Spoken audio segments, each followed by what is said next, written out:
नमस्कार, विशेष में आप सभी का स्वागत है। मैं हूं प्रीति। उपराष्ट्रपति मोहम्मद हामिद अंसारी ने हाल ही में ब्रुनेई और थाईलैंड का 5 दिनों का दौरा किया। दक्षिण पूर्वी एशिया के इन दो देशों में उपराष्ट्रपति की यात्रा कई मायनों में अहम है। ब्रुनेई में किसी भी भारतीय उपराष्ट्रपति का ये पहला दौरा था, तो वहीं 5 दशक बाद थाईलैंड जाने वाले वो पहले उपराष्ट्रपति बने। इस यात्रा के दौरान कई अहम करार हुए हैं। आतंकवाद से लेकर जलवायु परिवर्तन तक और शिक्षा से लेकर खेलकूद जैसे अलग अलग मुद्दों पर दोनों देशों से बातचीत हुई। तो आइए शुरू करते हैं विशेष नया अध्याय।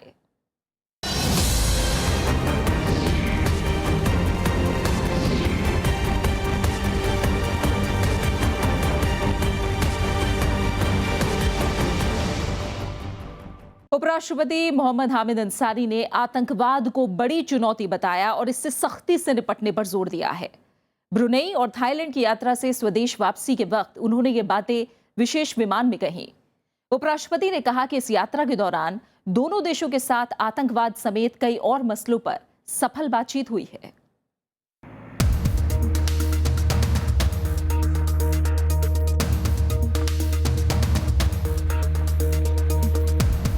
भारत की एक्ट ईस्ट नीति पूर्वी देशों से रिश्तों को नया आयाम दे रही है। इसी कड़ी में फरवरी की शुरुआत में उपराष्ट्रपति मोहम्मद हामिद अंसारी ने ब्रुनेई और थाईलैंड की 5 दिवसीय यात्रा की।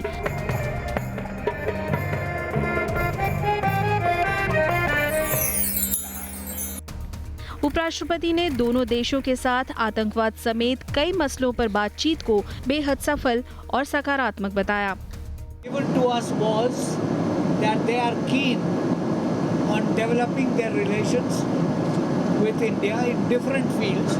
We talked about specifics in one set of things in Brunei, another set of things, and some common things in Bangkok. But everywhere, I mean, the chemistry was right. The responses were very positive. विशेष विमान में उपराष्ट्रपति ने आतंकवाद को वैश्विक समस्या करार दिया। उन्होंने कहा कि ब्रुनेई और थाईलैंड के शीर्ष नेतृत्व से बातचीत के दौरान इस मसले पर व्यापक विचार विमर्श हुआ। South Asia, south east Asia, east Asia, every country in one form or the other is facing a problem of terrorism. So terrorism is on everybody's agenda, and the need to cooperate in checking terrorism. उपराष्ट्रपति मोहम्मद हामिद अंसारी की ये यात्रा कई मायनों में खास रही। Brunei की यात्रा करने वाले वो देश के पहले उपराष्ट्रपति बने। वहीं करीब 5 दशक बाद भारत की ओर से किसी उपराष्ट्रपति का पहला थाईलैंड दौरा रहा। दीप्ति वशिष्ठ के साथ ब्यूरो रिपोर्ट, राज्यसभा टीवी। उपराष्ट्रपति मोहम्मद हामिद अंसारी की यात्रा की शुरुआत ब्रुनेई से हुई। इस दौरान दोनों देशों के बीच कई अहम समझौते हुए। इसके तहत साझा सैन्य अभ्यास, युवा कल्याण के क्षेत्र में सहयोग, चिकित्सकों और खिलाड़ियों को आने जाने और काम करने की सहूलियत मिलेगी।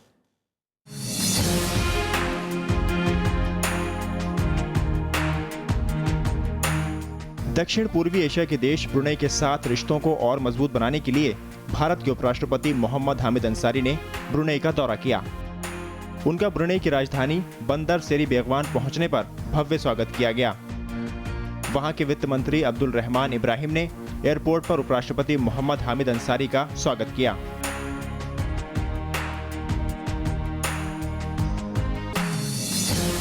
यात्रा के दूसरे दिन उपराष्ट्रपति ने ब्रुनेई के सुल्तान हसनुल बोल्किया से मुलाकात की। उपराष्ट्रपति मोहम्मद हामिद अंसारी की मौजूदगी में दोनों देशों के बीच 3 अहम समझौतों पर सहमति बनी। इसके तहत दोनों देश रक्षा के क्षेत्र में सहयोग बढ़ाएंगे, सेनाओं का संयुक्त अभ्यास होगा और सेना के अधिकारियों को प्रशिक्षण भी दिया जाएगा। इसके अलावा खेल और युवा कल्याण के क्षेत्र में भी सहयोग बढ़ाने पर समझौते हुए। मेडिकल और स्वास्थ्य के क्षेत्र में दोनों देश एक दूसरे का सहयोग करेंगे। इसमें चिकित्सकों का आदान प्रदान भी शामिल है। भारत और ब्रुनेई एक दूसरे के देश में खेलों को बढ़ावा भी देंगे। The MOUs on health cooperation, defense cooperation, as well as the MOU on cooperation in youth and sports affairs, framework for exchange of sports persons and sports teams, also sports fitness and physical education, sports facilities, sports training and physical preparation. उपराष्ट्रपति और Brunei के सुल्तान के बीच दक्षिण चीन सागर के विवाद पर भी चर्चा हुई। मामले पर दोनों देशों का रुख एक समान दिखा। This issue should be solved peacefully through negotiations, and the Brunei side briefed us on the current discussions on evolving discussions on the code of conduct on South China Sea, which are taking place between ASEAN and China. 32 साल में भारत के उपराष्ट्रपति का Brunei का ये पहला उच्च स्तरीय दौरा था। ब्रुनेई में प्राकृतिक संसाधनों के साथ तरलीकृत नेचुरल गैस यानी एनएलजी की भरपूर मात्रा है। भारत साझेदारी के जरिए खाद की फैक्ट्री लगाने की संभावनाओं की भी तलाश कर रहा है। साथ ही आतंकवाद के खिलाफ सहयोग में ब्रुनेई का भारत के लिए रणनीतिक महत्व है। The scourge of terrorism is a challenge for all peace-loving countries of the world. We are determined to combat this menace with strong cooperation with like-minded countries. We would be keen to expand our cooperation with Brunei in combating global terrorism, particularly preventing financing of terrorism through sharing of information.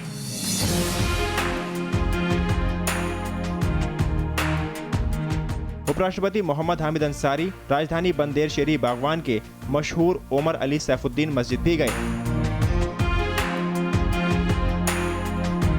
इसके अलावा उन्होंने Brunei में रहने वाले भारतीयों से भी मुलाकात की।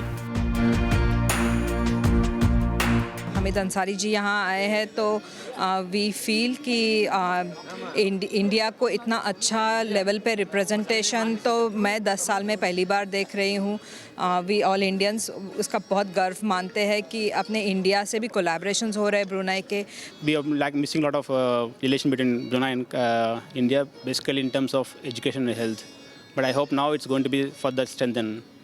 So it's really good opportunity for people like us who are like professors and doctors, which have been like from eminent IITs who are working here for the last 10 years.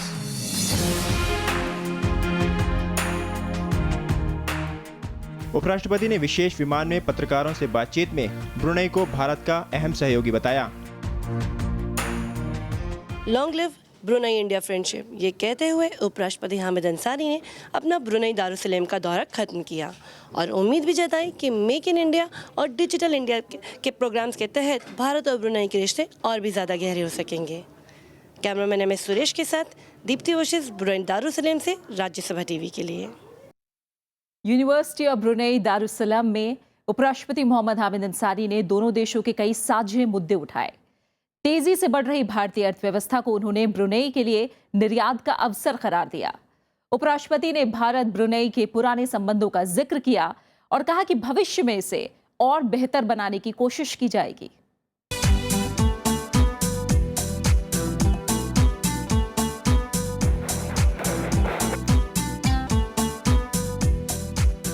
University of Brunei Darussalam में उपराष्ट्रपति ने भारत और Brunei के बीच ऊर्जा साझेदारी बढ़ाने की बात कही।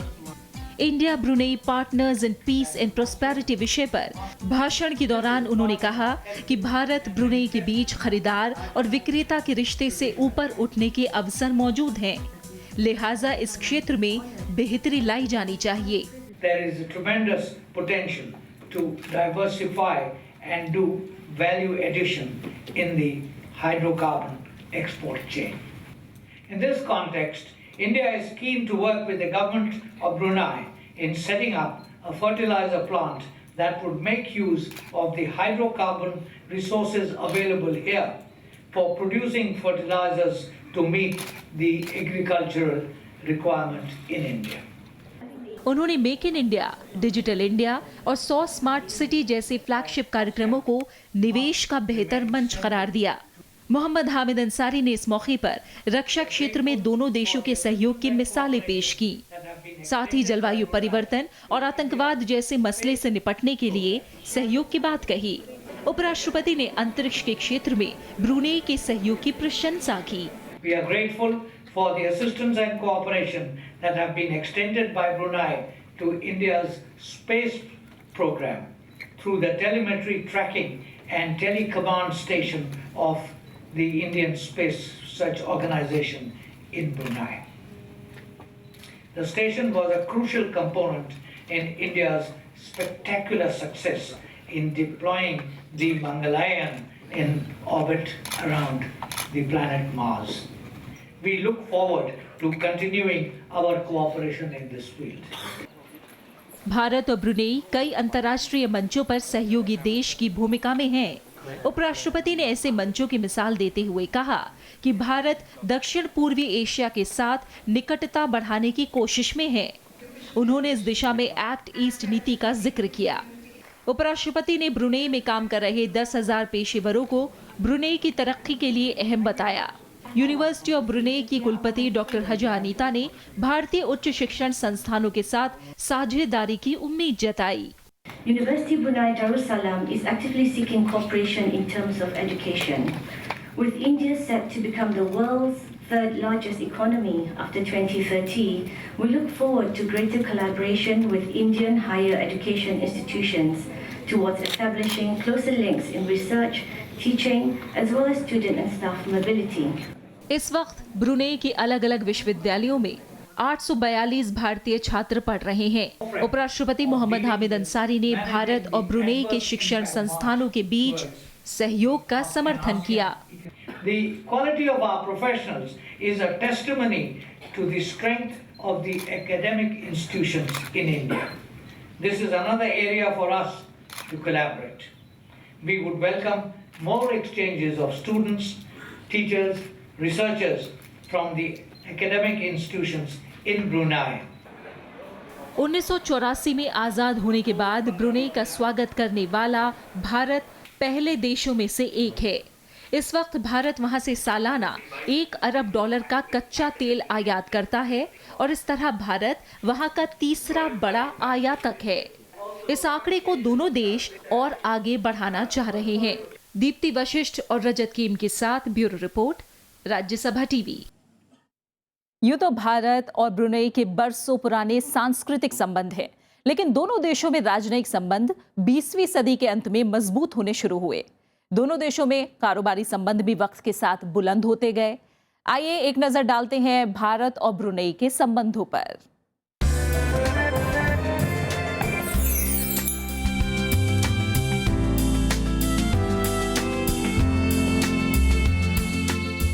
भारत और ब्रुनेई के बीच संपर्क ऐतिहासिक हैं और सांस्कृतिक जड़ें मलेशिया महाद्वीप और इंडोनेशिया द्वीप समूह के साथ भारत के संबंधों तक फैली हुई हैं।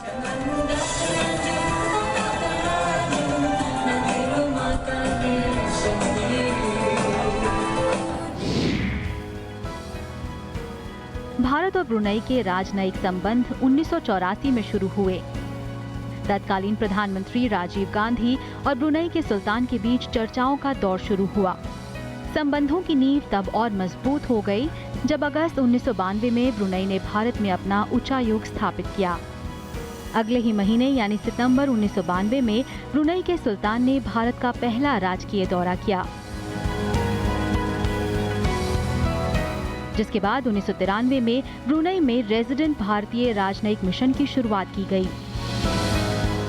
ब्रुनेई भारत की पूरब की ओर देखो नीति का समर्थन करता है। इसके साथ साथ आसियान के साथ सहयोग के विस्तार और गहन होने का स्वागत भी करता है। ब्रुनेई के सुल्तान के भाई की 2008 में भारत यात्रा दोनों देशों के संबंधों के लिए मिसाल साबित हुई। इस यात्रा के दौरान संस्कृति, व्यापार और अंतरिक्ष के क्षेत्र में सहयोग के लिए 5 समझौतों पर हस्ताक्षर किए गए।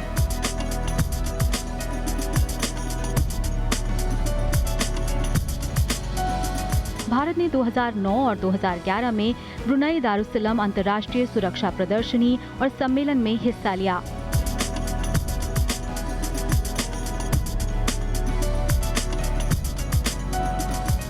2012 में ब्रुनेई के उप रक्षा मंत्री ने डिफेक्सो प्रदर्शनी में शरीक होने के लिए भारत का दौरा किया। जो एक्ट ईस्ट पॉलिसी है उसमें हमारी मंशा ये है कि जो आसियान के जो 10 देश हैं उन सब के साथ हमारे ताल्लुकात और अच्छे हों और मजबूत हों और सुदृढ़ हों। और सभी इन देशों के साथ हमारे बहुत पुराने ऐतिहासिक सांस्कृतिक रिश्ते हैं, संबंध हैं। और अभी जो मॉडर्न टाइम्स में, कंटेम्प्रेरी टाइम्स में अपने रिश्तों को हम कैसे और आगे बढ़ा सकते हैं, ये यात्रा उसमें बहुत ही अच्छा योगदान देगी। ब्रुनेई दुनिया के सबसे पुराने सतत रूप से चल रहे साम्राज्यों में से एक है। इस मुल्क का पुराना ज्ञान इतिहास 6वीं शताब्दी का है, जब ब्रुनेई को पुनी और पोली कहा जाता था। उस वक्त ब्रुनेई हिंदू बौद्ध साम्राज्य था। हालांकि 14वीं शताब्दी के बाद ये देश इस्लामी सल्तनत के रूप में परिवर्तित हुआ। रीति रिवाजों, संस्कारों और भारत की संस्कृति का यहाँ काफी प्रभाव है। हिंदी फिल्में और हिंदी संगीत यहाँ बेहद लोकप्रिय बरसों से माना जाता रहा है।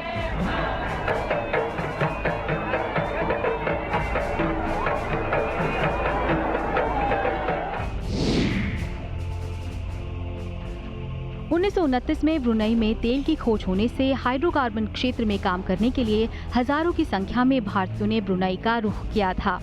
ब्रुनेई की राजधानी बंडार सेरी बागवान और कौला बेलियट शहर में भारतीय संघ सक्रिम है। यहाँ नियमित रूप से भारतीय सांस्कृतिक कार्यक्रमों का आयोजन होता है।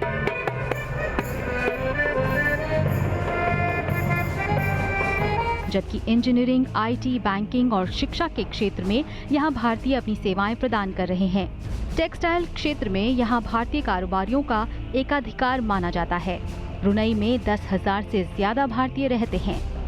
मोहम्मद फातेह टीपू और दीप्ति वशिष्ठ के साथ ब्यूरो रिपोर्ट, राज्यसभा टीवी। उपराष्ट्रपति मोहम्मद हामिद अंसारी ने ब्रुनेई के बाद थाईलैंड की 2 दिवसीय यात्रा की।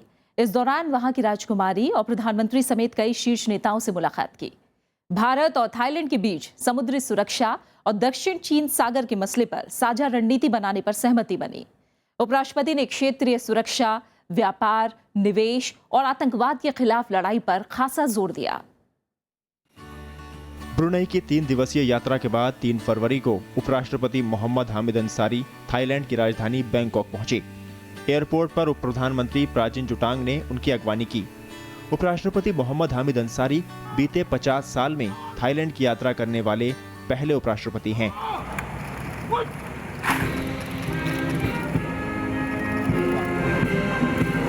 बैंकॉक में उपराष्ट्रपति का शानदार स्वागत हुआ। उन्हें गार्ड ऑफ ऑनर भी दिया गया।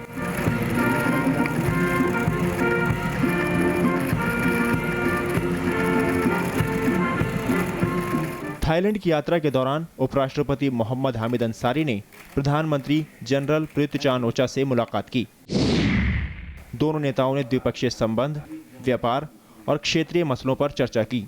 दोनों ने भविष्य में रक्षा समेत दूसरे द्विपक्षीय संबंधों को और मजबूत बनाने के लिए एक रोड मैप तैयार किया। भारत और थाईलैंड के बीच समुद्री सुरक्षा और दक्षिण चीन सागर के मसले पर साझा रणनीति बनाने पर भी सहमति बनी। साथ ही सभी क्षेत्रों में आपसी सहयोग बढ़ाने पर भी जोर दिया गया।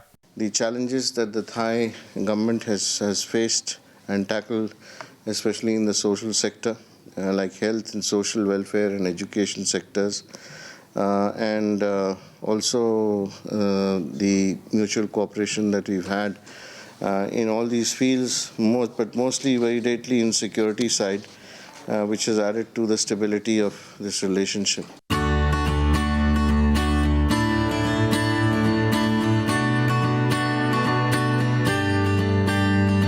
प्रधानमंत्री जनरल प्रयुत चान-ओ-चा ने उपराष्ट्रपति के सम्मान में रात्रि भोज का आयोजन किया। इस मौके पर उपराष्ट्रपति मोहम्मद हामिद अंसारी ने कहा कि दोनों देश द्विपक्षीय और आसियान के जरिए व्यापार, निवेश, विज्ञान, प्रौद्योगिकी और शिक्षा समेत कई क्षेत्रों में आपसी सहयोग बढ़ा रहे हैं। India and Thailand are natural partners linked by history, geography and the close contacts between our two peoples.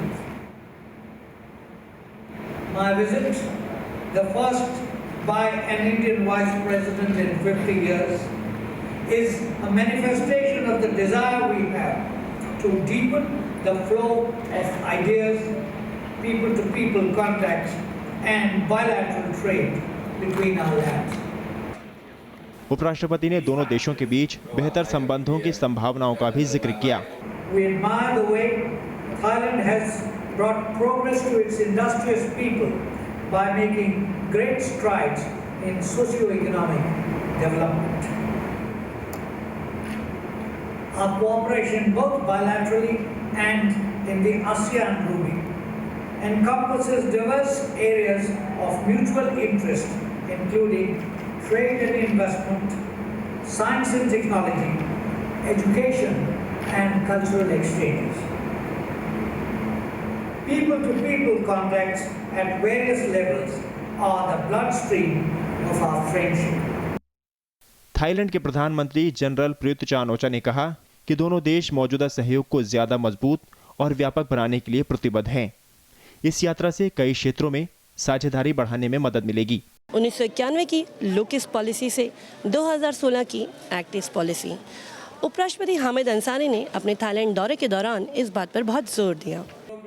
Thailand की यात्रा के आखिरी दिन उपराष्ट्रपति मोहम्मद हामिद अंसारी ने थाईलैंड की राजकुमारी महाचक्री सिरिंधरन से मुलाकात की। बैंकॉक से दीप्ति वशिष्ठ के साथ अमिताभ अरुण दुबे, राज्यसभा टीवी।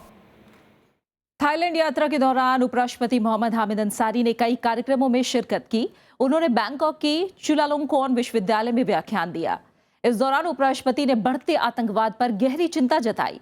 इसके अलावा उन्होंने भारतीय समुदाय से मुलाकात भी की।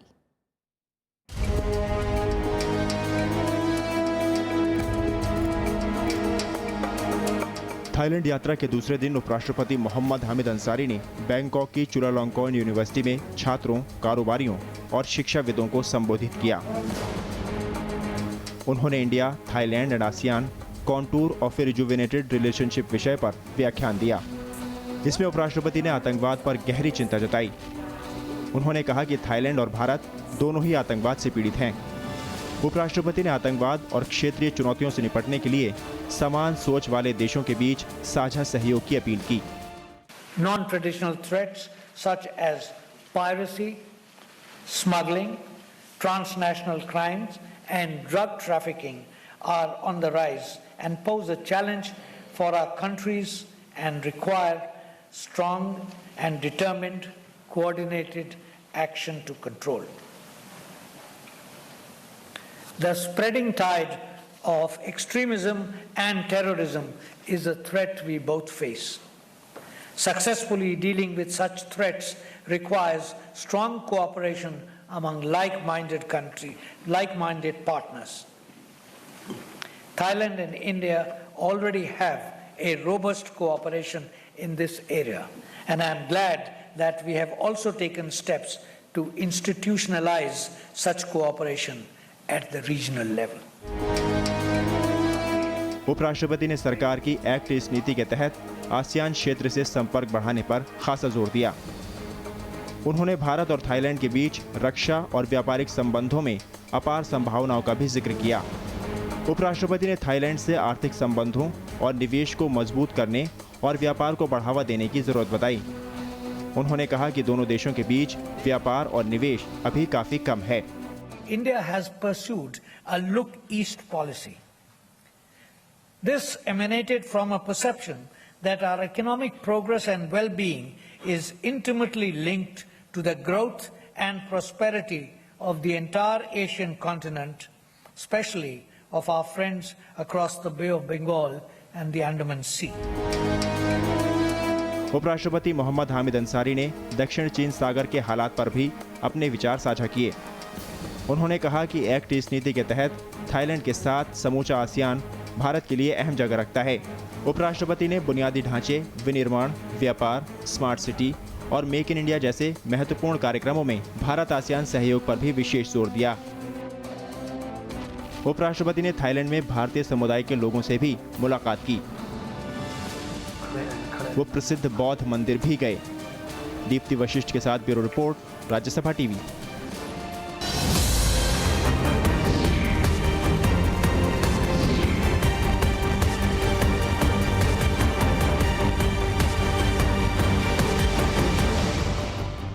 और इसी के साथ विशेष में आज के लिए इतना ही। नमस्कार।